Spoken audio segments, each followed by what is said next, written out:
جب میرے بچے بڑے ہو رہے تھے تو میں نے بائی چوائس ایک فل ٹائم جاب چھوڑنے کا فیصلہ کیا. I was feeling that I was somehow missing out on my children's very precious childhood years. بہت سے لوگوں نے اس کو ایک جذباتی فیصلہ کہہ کے رد کر دیا. کسی نے کہا کہ میں نے بے جا اپنے والدین کا پیسہ ضائع کیا ہے. میرے کسی جاننے والے نے مجھ سے پوچھا کہ اب تم کیا کرو گی، اور میں نے کہا I want to be a housewife, a mother. And I was baffled and I still am by her response. She said, seriously? اور پھر انہوں نے ایک ایسی بات کہی جو شاید ایک بدترین سوال تھا میرے لیے. She said, don't you want to contribute to society? آج کل ایک عورت کو نہایت ہی کمزور اور انڈر پاورڈ سمجھا جاتا ہے اگر وہ مرد کی طرح کما نہیں سکتی. وہ ایک ڈس آرڈر ہے جس کو ماڈرنٹی ٹھیک کرنے آئی ہے. آج کل کچھ لوگوں کے ذہنوں میں ایک کامیاب عورت کی ڈیفینیشن یہ ہے کہ وہ مرد سے فائنینشلی آزاد ہو، ایک کامیاب کریئر والی ہو، اور جیسے چاہے وہ اپنی زندگی گزارے. سو to be a house wife is to be a ڈیمسل in distress. آج ہمیں فلسفی بھی یہی بتاتی ہے کہ اس ماڈرنٹی نے انفرادیت پر کیسے کام کیا ہے. ہر کام میں what's in it for me mentality نظر آتی ہے. The ability to think and go beyond ourselves، یہ ایک ڈیلوژنل سی بات لگتی ہے. تو کیا صرف ایک اچھی ماں ہونا ایک پرعزم کام نہیں ہے؟ کیا یہ ایک selfless contribution to the society کی نہ صرف ایک بہترین شکل بلکہ ایک واحد شکل نہیں ہے؟ اس میں نہ کوئی فائنینشیل گین ہے اور نہ کوئی سوشل ریکگنیشن. ماں ہونا کوئی فیری ٹیل نہیں ہے. پریگنینسی، پھر فزیکل اور ایموشن ٹرانسفارمیشن، دین دا پینفل چائلڈ برتھ، اور بچے کے پیدا ہونے کے بعد ایک عورت ایک اور زندگی بھر ذمہ داری اٹھاتی ہے. چھوٹے بچوں کے لیے راتوں کو جاگنا، she is practically on call 24 hours a day. جب وہ بڑے ہو جائیں تب بھی بچے کو کسی بھی شکل میں اسسٹ کرنے کو تیار. And then there is no such thing as a break in motherhood. So isn't motherhood the greatest if not the only form of selfless contribution there is in society?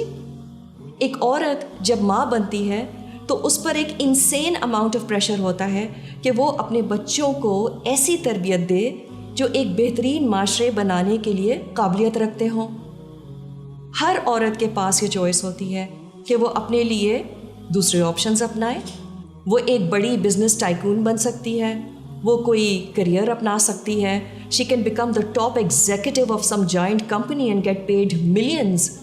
وہ ایک بہترین ڈاکٹر بن کے انسان کی فلاح کے کام بھی کر سکتی ہے. کیا اس میں کوئی پرابلم ہے؟ Of course not. لیکن جب ایک house wife, just a house wife, خوشی خوشی اس بات کو چوز کرتی ہے کہ وہ اپنی زندگی صرف ایک اچھی ماں بن کر گزارنا چاہتی ہے، for all the following years of her life, I can not imagine how one could still find it in them to call her weak and shallow. سوچے ذرا، اگر کوئی شخص اچھی زندگی کے خواب دیکھتا ہے دوسروں کے لیے اور دوسروں کے ساتھ، تو کیا یہ گوئنگ بیانڈ آر سیلز کی بہترین شکل نہیں ہے؟ آج ہمارے معاشرے میں ہمیں کتنے سارے پروفیشنلز مل جاتے ہیں، چاہے وہ کوئی بھی فیلڈ ہو، and yes they all are contributing to the society. Medicine, law, military, education. اور وقت کے ساتھ ساتھ ایسے لوگوں کو ڈیولپ کرنا آسان سے آسان ہوتا چلا جا رہا ہے.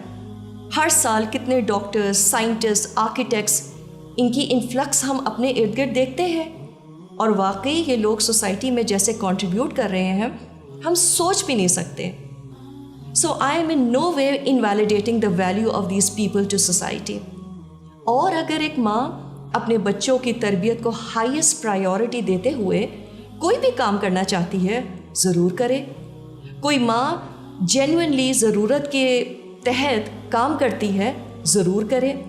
لیکن ہم جو بات سمجھ نہیں پا رہے ہیں وہ یہ ہے کہ کسی بھی سوسائٹی میں ایک سگنیفیکنٹ کنٹریبیوشن کے لیے ہمیں ایسے لوگوں کی ضرورت ہے جو ان ڈگریز کے ساتھ ساتھ اچھے انسان اور اچھے مسلمان بھی تو ہوں.